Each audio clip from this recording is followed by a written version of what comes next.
आज के एनीमे में हम देखेंगे कि हमारे एमसी अपने वेस्टफुल लाइफ और रिग्रेट भरी ज़िंदगी जीने के बाद जब उसके सामने एक दूसरा मौका मिलता है, तो वो कितना पावरफुल बनता है। तो कहानी को बिना स्पॉइल किए हम आगे बढ़ते हैं। एनीमे की शुरुआत में हम देखते हैं हमारे एमसी को, जो अपनी तलवार पकड़ के अपने घुटने पे बैठा होता है। उसके चारों ओर लोग मरे पड़े होते हैं। तभी एमसी को एक आवाज़ सुनाई देता है, तो वो पीछे मुड़ता है। तो जियांट आयुर्वेद बोलता है, सोचो, एक ऐसा इंसान भी है जो इतना पावरफुल है। एमसी कहता है, यू फकर, तू अब भी जिंदा है। फिर बताया जाता है 20 दिन पहले की बात। 3 जियांट आयुर्वेद एम्पायर में आए और बिना मकसद के तबाही मचाने लगे। तभी हमें प्रेजेंट का सीन दिखा जाता है। एमसी उसके मुंह पे लात मारता है, कहता है, तुम्हारे वजह से एम्पायर का आधा जमीन कब्रिस्तान बन गया है, तो तुम अब भी क्यों जिंदा हो। जियांट कहता है, चिंता मत करो, क्योंकि ये लंबे समय तक नहीं रहेगा। जियांट्स जल्दी ही यहाँ वापस आएंगे।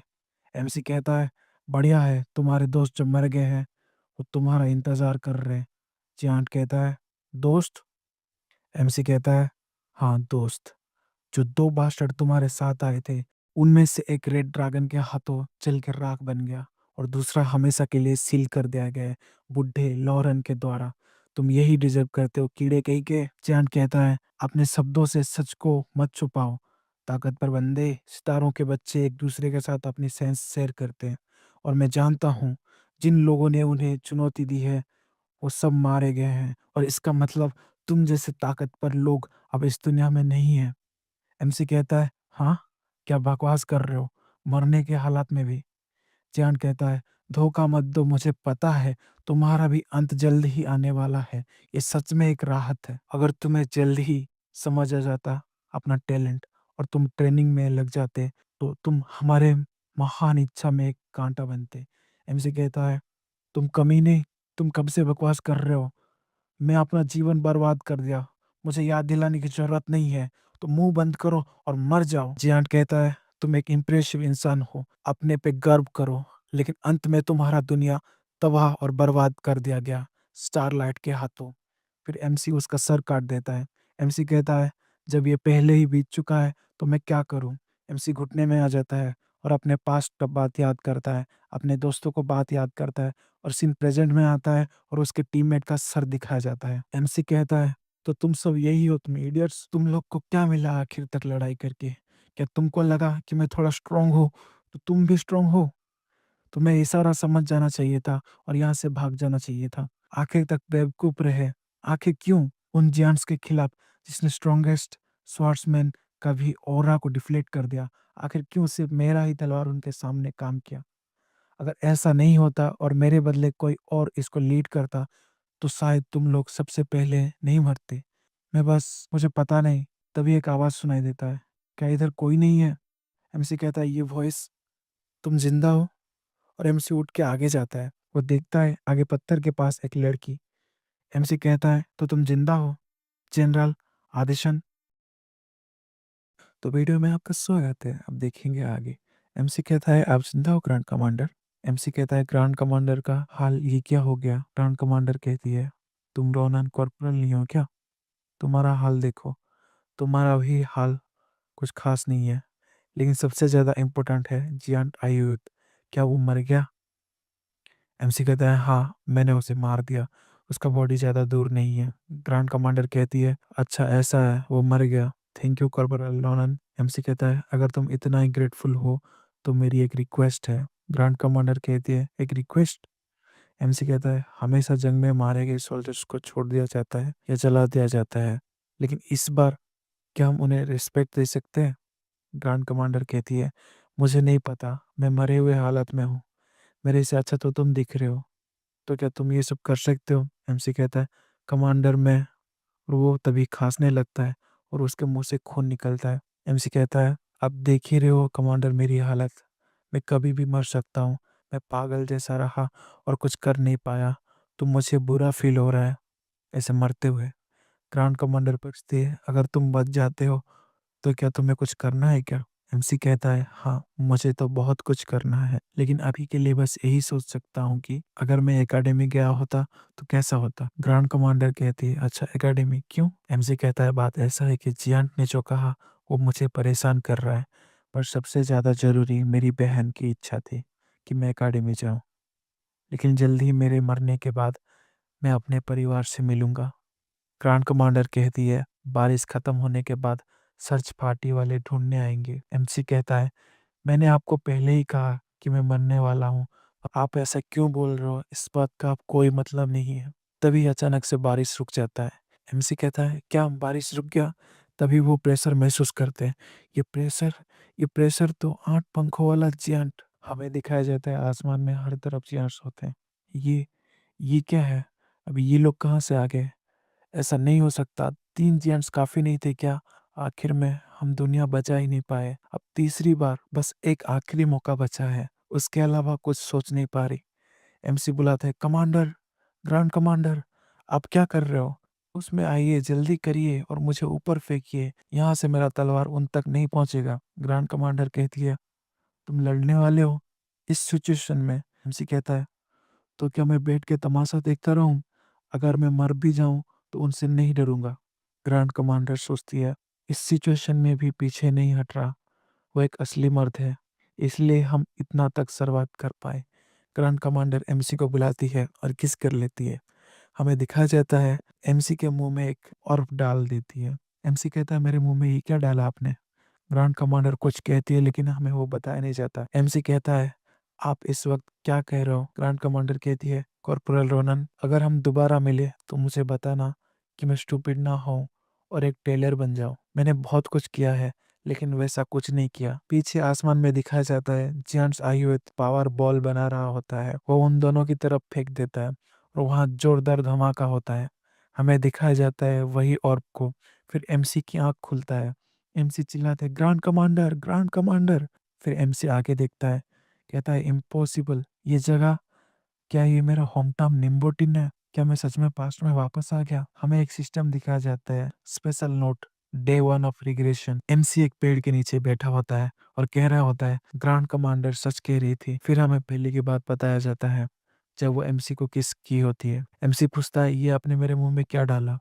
ग्रांड कमांडर कहती है, अभी जो तुमने निगला वो ऑर्ब टाइम में पीछे ले सकता है। पहले मैं टेलर थी और इस ऑर्ब की वजह से ही मैं ग्रांड कमांडर तक बन पाई। ये ऑर्ब तुम्हें 4 बार टाइम को पीछे करने में हेल्प करता है। मैंने 3 बार इसका इस्तेमाल कर लिया है। अब बस एक ही मौका बचा है। मैं ये तुम्हें दे रही हूँ। उन जियांट्स को मार दो। मैं तुमसे उम्मीद कर रही हूँ। अब तुम ही इस दुनिया को बचा सकते हो। अपने स्किल्स को बेहतर बनाओ। मुझे यकीन है तुम पे। अगर तुम्हें सीखना है तो फिलियन एकेडमी जाओ। वहाँ तुम्हें आउटस्टैंडिंग लोग मिलेंगे और मुझे यकीन है इससे तुम्हें मदद मिलेगी। एमसी अपना सर पकड़ता है, कहता है, डैम इट, क्या ये सच है? अगर ये सपना है तो प्लीज उठ जाओ। ये बोलते हुए वो अपना सर पेड़ पे मार रहा होता है। अगर ये सच भी है तो मैं अकेला क्या करूं? हाँ रुको, अगर ये पास्ट है तो मैं अपनी बड़ी बहन को देख सकता हूँ। वो दौड़ते हुए जाता है मार्केट से और सोच रहा होता है, मैं सच में वापस आ गया। मैं थोड़ा और आगे जाऊं तो तभी वो देखता है, कुछ bully एक लड़के को पेड़ पे लटकाया होता है। एमसी कहता है, वो कमीने, सोचा जाए तो वो अब भी वैसे ही है। रुको, वो बच्चा रस्सी से नहीं लटका है, मैजिक से लटकाया गया है। एक कंट्री साइड में ये नहीं हो सकता। ऐसा मैजिक तो बहुत रेयर थी। बैटलफील्ड में भी हमें लाल बालों वाली एक लड़की दिखा जाता है। वो सोच रही होती है, वो कब तक ये करने वाले हैं? ऐसे ही चलता रहा तो उस बच्चे के हाथ कुछ बुरा ना हो जाए। पेड़ वाला बच्चा कह रहा होता है, प्लीज रुक जाओ, प्लीज रुक जाओ, प्लीज रुक जाओ, प्लीज रुक जाओ, मेरे पास पैसे नहीं है, मेरे पास सच में पैसे नहीं है। मेरी मम्मी की तबीयत खराब है, उनका दवा बहुत महंगा है। बुली कहता है, हे तू तो क्या चाहता है? मैं क्या करूं? मुझे तेरे पैसे चाहिए। तेरे मॉम के हेल्थ से मुझे कोई फर्क नहीं पड़ता। अगर तू अच्छा बेटा बनना चाहता है तुझे कमाना चाहिए मरने तक। ये कह के वो उसके मुंह पे मारने लगता है और कहने लगता है, जल दे पैसा और दे पैसा। और लाल वालों वाली लड़की को कहता है, हे इसको समझ नहीं आ रहा, इसे और ऊपर लटकाओ। लाल वालों वाली कहती है, मैं नहीं कर सकती। अगर मैं और ऊपर की और गलती से छूट गया। बुली कहता है, तू लड़की नहीं है तो डर क्यों रहा है? तुझे भी लटका दो क्या ऊपर? चुप कर और ऊपर उठा उसे, वरना तुझे भी लटका दूंगा। दोस्तों, ये लाल बालों वाली लड़की नहीं, शायद लड़का है। वो लाल बालों वाला लड़का सोचता है कि ऐसा कैसे हो गया? क्या मैंने मैजिक सीख के गलती किया? मैं बस दिखाना चाहता था कि मैं भी कुछ कर सकता हूँ। मैं भी किसी चीज में अच्छा हूँ। मुझे उसे बताना चाहिए कि मैं ये और नहीं कर सकता। मुझे उसे बताना चाहिए कि मैं ये और नहीं कर सकता। मुझे बहुत डर लग रहा है। नहीं, नहीं, मुझे डरना नहीं है।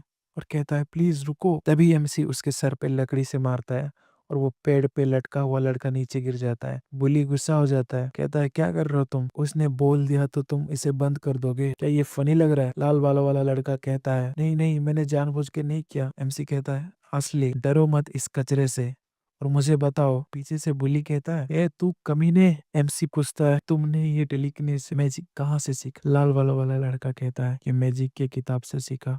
एमसी कहता है इतना अच्छा किताब से सीख के? कितना अमेजिंग है, मैं और थोड़ा देख के जान जाऊंगा। तभी बुल्ली अपना तलवार निकालता है। एमसी कहता है ये आवाज तो तलवार का है। बुल्ली कहता है तुम्हारी हिम्मत कैसे हुआ मुझे इग्नोर करने के लिए? पहले मैं तुमसे हार गया था इसलिए तुम ऐसा कर रहे हो, लेकिन इस बार मैं तुम्हें दिखा दूंगा। ये बोल के वो आगे बढ़ता है। एमसी सोचता है अच्छा, ये एक असली लंबी तलवार है, ये कमीने को कहाँ से मिल गया? इसका पोस्चर तो बहुत खराब है लेकिन ये स्ट्रांग है। एमसी उसके स्वार से डॉज कर लेता है और सोचता है लेकिन मेरे सामने स्ट्रांग नहीं। बुल्ली सोचता है क्या उसने डॉज कर लिया? एमसी सोचता है मेरा बॉडी यंग हो गया है लेकिन मैं सोल्जर वाला ट्रेनिंग अभी तक नहीं भूला, मेरा बैटल सेंस। बुल्ली कहता है तू लकी है, अब मैं तेरा वो हाल करूंगा तू चम्मच भी नहीं उठा पाएगा पूरी जिंदगी में। एमसी कहता है मेरी पूरी लाइफ टाइम में मैं अनलकी रहा लेकिन आज मैं बहुत ज्यादा लकी हूँ। बुल्ली कहता है अगर ये होने ही वाला है तो तू अपना घुटने पे आ और मेरे सामने भीख मांग तो मैं तेरा जान बख्श दूंगा, लेकिन तेरा एक हाथ काटने के बाद। एमसी कहता है वाह, मैं तो डर गया। बुली कहता है अगर मैं तुझे मार भी दूं तो तेरी बहन को अच्छे से रखूंगा। एमसी कहता है क्या तूने मेरी बहन के बारे में बोला? बुली कहता है तेरे बहन को जब से देखा है तब से यही सोच रहा हूँ कि उसकी आस कितनी गोल है, उसके साथ करने में बहुत मजा आएगा। एमसी तो बहुत गुस्से में आ जाता है और उसके ऊपर हमला कर देता है और हमें खून के छींटे दिखाए जाते हैं। बिल्ली का एक कान कट चुका होता है, वो अपना कान पकड़ के रोने लगता है। एमसी कहता है ए तू कमीने, तू मरना चाहता है क्या? बुली के दोस्त देख के डर चुके होते हैं। ये कैसे हो सकता है, उसने एक लकड़ी से उसका कान काट दिया। एमसी कहता है ए तुम लोग क्या देख रहे हो, मजा आ रहा है क्या इधर? अगर तुम्हें इसके जैसे नहीं होना तो इसको उठा के यहाँ से दफा हो और जाने से पहले जो पैसे तुमने चुराया है उससे और मेरा मूड खराब करने के बदले पैसे रखे जाओ। वो लोग कहते हैं हाँ हाँ हम दे रहे। एमसी वो पैसा पेड़ वाले लड़के को दे देता है। वो लड़का कहता है क्या ये सब तुम मुझे दे रहे हो? ये बहुत ज्यादा है, मेरे से जितना लिया गया था उससे भी ज्यादा। एमसी कहता है रख लो। एमसी कहता है रख लो इसे और डरना मत, अब वो तुम्हारे पीछे कभी नहीं आएंगे। वो लड़का कहता है thank you so much. MC कहता है हाँ हाँ घर जाओ।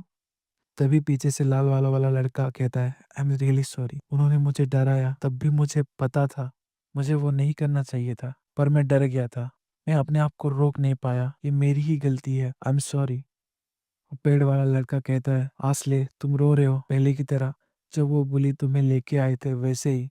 मैंने जब तुम्हें देखा मैंने सोचा हम दोनों की हालत सेम है, तो अपने आप को दोष मत दो, तुम्हारी गलती नहीं थी। लेकिन मैं तुम्हारा अपोलॉजी एक्सेप्ट करता हूँ। और वो उन्हें बाय बाय कह के चला जाता है। एमसी उसे देखता है और सोचता है वो इतना भी बुरा नहीं है। एमसी कहता है हे याद है तुम्हें, मैंने पहले कहा था तुमसे कुछ काम है? वो लड़का कहता है हाँ याद है। एमसी कहता है बढ़िया, तो 4 दिन बाद मिलते हैं। वो पूछता है 4 दिन बाद तुम क्या कहना चाहते हो? एमसी कहता है मैं बिजी हूँ, बाद में मिलते हैं चांदनी रात को, अगर तुम नहीं आए तो तुम्हें पता है ना तुम्हारे साथ क्या होगा। वो लड़का डर जाता है। एमसी कहता है तो मैं चलता हूँ, अगर तुम लेट हुए तो तुम्हारी खैर नहीं। वो लड़का कहता है हमें दिखाया जाता है एमसी अपने घर के बाहर आ चुका होता है फ्लावर्स लेके और सोच रहा होता है क्या ये कुछ ज्यादा हो जाएगा। मुझे याद है उसको फ्लावर्स बहुत पसंद थे, तो मैं आते हुए कुछ फ्लावर्स ले आया। शायद मुझे नहीं लाना था और फेंकने जा ही रहा होता है। तभी कोई घर से निकलती है और कहती है कौन है बाहर? ओ रोनन, ये तुम हो, तुम आ गए। एमसी पीछे देखता है और सोचता है जब मैं सोल्जर था तब 1000 बार सोचता था अगर मैं उससे दोबारा मिलूं तो मैं उससे क्या कहूंगा। क्या मैं माफी मांगू उसे बिन बताए उसे छोड़ जाने के लिए, या मैं उससे कहूँ कि मैं उसे मिस करता था, मैं उससे याद करता था। मैं ये सब हमेशा से सोचता था, लेकिन ये सब रोनन सोल्जर की सोच थी। लेकिन अभी मैं यही कहूंगा। तभी एमसी की सिस्टर कहती है तुम जल्दी घर आ गए? एमसी कहता है हाँ मैं आ गया। एमसी की बहन कहती है ओ माय गॉड, मैंने कभी नहीं सोचा था कि एक ऐसा दिन भी आएगा कि मेरा भाई मेरे लिए फ्लावर्स लेके आएगा। रोनन की सिस्टर की नाम हमें बताया जाता है जो कि इरिल होती है। एमसी की सिस्टर बहुत खुश होती है, वो एमसी को पूछती है मेरे छोटे भाई क्या तुम्हें और दूं खाने के लिए? एमसी कहता है थैंक यू पर मेरा पेट भर गया। वैसे मुझे कुछ पूछना है, तुम अभी कितनी साल की हो? इरिल कहती है, मैं 22 साल की हूँ। ये तुम क्यों पूछ रहे हो? एमसी कहता है, मैं भूल गया था इसीलिए। इरिल कहते हैं, ये कुछ ऐसा नहीं है जो कि तुम भूल जाओ। एमसी सोचता है, अगर ये 22 साल की है तो 10 साल है उन कम्युनिजियंस के आने में। इरिल एमसी के सर पर हाथ रख के चेक करती है, तुम्हें बुखार तो नहीं है? एमसी सोचता है, मेरी सिस्टर बिल्कुल पहले जैसे ही है, ब्राइट, काइंड, वार्म। मैं विश करता हूँ ये मोमेंट हमेशा रहे, लेकिन 10 साल बाद मुझे मेरी बहन को और इस दुनिया को बचाने के लिए लड़ना ही होगा। एमसी कहता है, मुझे तुमसे कुछ कहना है इरिल। इरिल कहती है, क्या? एमसी कहता है, मैं सोच रहा हूँ एकेडमी ज्वाइन कर लो। इरिल कहते है, क्या एकेडमी? सच्ची में? और वो बहुत एक्साइटेड हो जाती है। कहती है, दोबारा कहो, तुम सच कह रहे हो ना? एमसी कहता है, हाँ सच है। इरिल कहती है, पर तुमने कभी मेरी बात नहीं मानी जब भी मैं तुमसे इस बारे में कहती थी। मेरे पास इसके लिए टाइम नहीं है बोल के वो दौड़ के जाती है और कहती है, मुझे पता था ये दिन जरूर आएगा, तुम बहुत स्मार्ट हो, मुझे पता था, मुझे तुम पे यकीन है, तुम अच्छा करोगे। एमसी कहता है, थैंक्स इरिल। इरिल कहती है, ये देखो तुम्हारे लिए सरप्राइज गिफ्ट। एमसी कहता है, पैसे? इतने पैसे कहाँ से आए? इरिल कहती है, मैं ये बचा रही थी तुम्हें सरप्राइज देने के लिए, ताकि तुम अगर अपना माइंड बदलो और जाना चाहो तो तुम्हें मैं भेज सकूं एकेडमी। एमसी कहता है, तुम अमेजिंग हो एरियल, तुमने ये सब कब किया? मैं बहुत खुश हूँ। तुमने इतना किया लेकिन इतने में नहीं हो पाएगा। एरियल कहती है, क्या मतलब? ये बहुत है। या तुम कौन सा एकेडमी जाना चाहते हो? एमसी कहता है, इंपीरियल स्कूल फिलियन एकेडमी। एरियल कहती है, क्या? हमें इंपीरियल स्कूल फिलियन एकेडमी दिखाया जाता है, जो एम्पायर का बेस्ट एजुकेशनल इंस्टीट्यूट होता है। कॉन्टिनेंट के आउटस्टैंडिंग प्रोफेसर यहाँ पे पढ़ाते हैं, और ऊपर से इंपीरियल फैमिली इसको फंड करती है सबसे बेस्ट एजुकेशन देने के लिए। इतना अच्छा है कि इसे हीरो की फैक्ट्री भी कहा जा सकता है। इस जगह का स्टेटस बहुत हाई है। ग्रैंड कमांडर आदेशान, स्वॉर्ड मास्टर शुलिफेन, सबसे बुरा क्रिमिनल द विंटर विच, और भी बहुत सारे।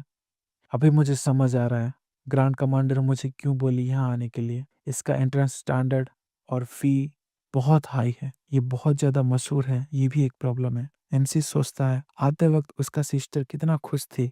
एमसी कहता है, मैं पक्का उसको अच्छा रिजल्ट दिखाऊंगा, लेकिन उससे पहले मुझे पता नहीं था तुम यहाँ होगे। मास्ले, लाल वाला वाला लड़का कहता है, मेरा नाम मास्ले नहीं आसले है, और तुमने कहा था अगर मैं देर करूँ तो तुम मुझे नहीं छोड़ोगे। एमसी कहता है, भूल जाओ उसे, आज रात हम बहुत बिजी होने वाले हैं और मुझे तुम्हारा कुछ चेक करना है। असले कहता है, क्या क्या चेक करना है सडनली, ये क्या तुम बोल रहे हो?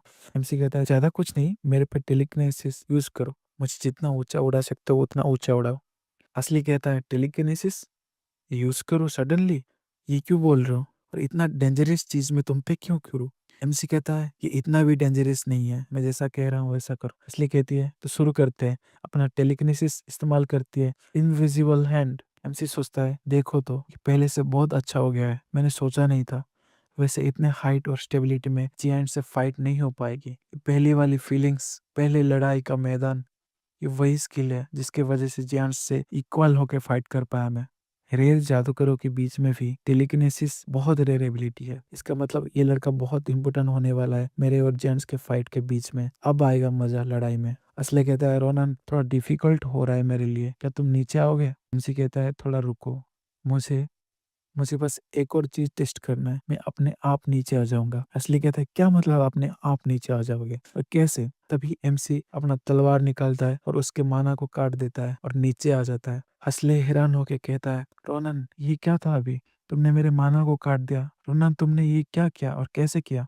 एमसी कहता है, कुछ नहीं, बस एक्रोबेटिक मूवमेंट था, ये मुझे पहले से आता है। असली पूछते, क्या मतलब एक्रोबेटिक मूवमेंट? मैंने पहली बार किसी को मेरा माना काटते हुए देखा है। एमसी उसके सर पे एक टपली मारता है और कहता है, छोड़ो उसे, मुझे भी नहीं पता ये कैसे होता है।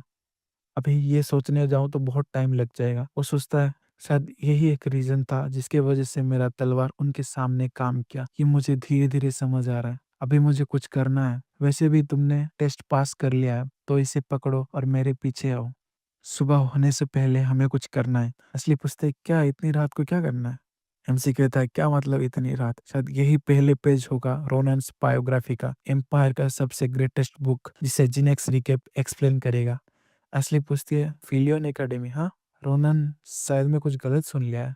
हम फिलियन एकेडमी जा रहे हैं जहाँ पे सिर्फ एम्पायर के इलाइट ही होते हैं। एमसी कहता है, तुमने सही सुना। तुम क्यों पूछ के परेशान कर रहे हो मुझे? क्यों, तुम्हें नहीं आना क्या?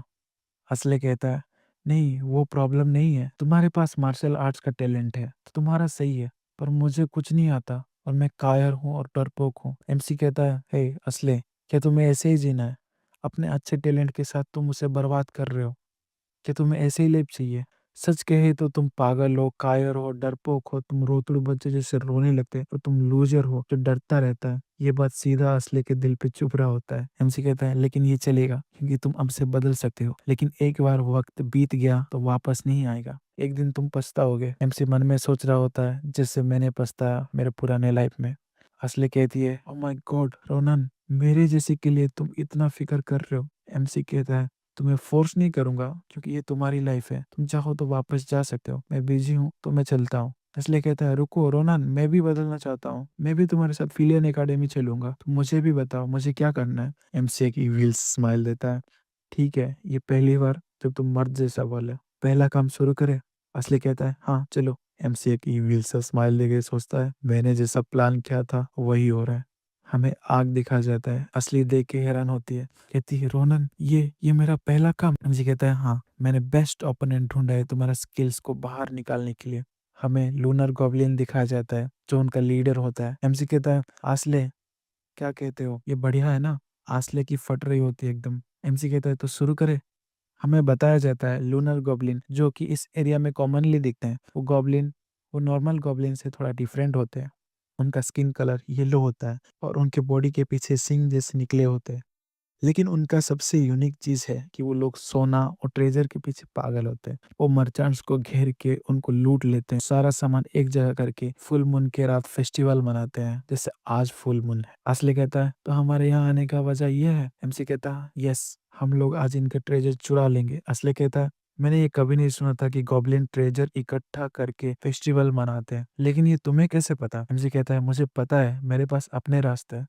एमसी मन में सोचता है, मैं ये इसको नहीं बता सकता कि मेरे पिछले लाइफ में मैं घूमते हुए ये देखा था। एमसी कहता है, वैसे भी जब तक वो सो रहे हैं, तुम्हें बस अपना पावर इस्तेमाल करके वहाँ वहाँ का ट्रेजर यहाँ लाना है। इतना आसान है ना?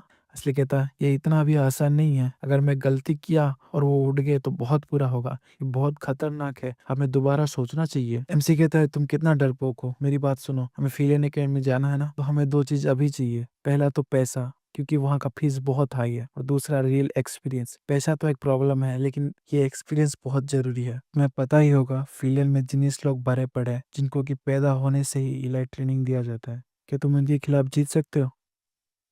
हमारे पास एक ही रास्ता है, अपना जान दांव पे लगा के एक्सपीरियंस बढ़ाए, और ये गॉब्लिन परफेक्ट ओपोनेंट है। इनसे हमें पैसा और एक्सपीरियंस दोनों ही मिल जाएगा, एक तीर से दो निशाना।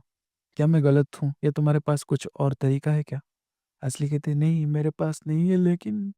एमसी कहता है, तो चलो अभी शुरू करते हैं। असली अपना पावर यूज करके ट्रेजर चुरा रही होती है और बैग में भर रही होती है। एमसी कहता है, थोड़ा और, थोड़ा और, ऐसे ही करते रहो, अंदर रखो। वाह, एक्सीलेंट। ये आखिरी बैग था, सब बैग भर गया है। मैंने तुम्हें बताया था, असली एक्सपीरियंस ही बेस्ट है।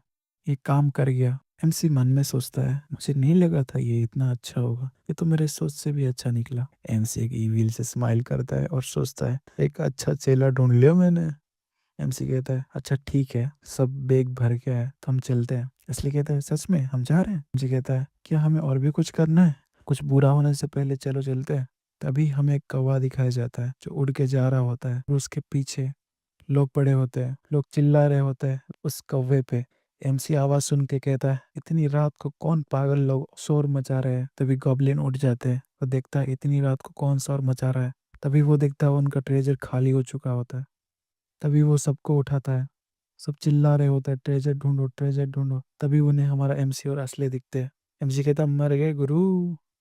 गॉब्लिन भाग के उनके तरफ हमला करते हैं।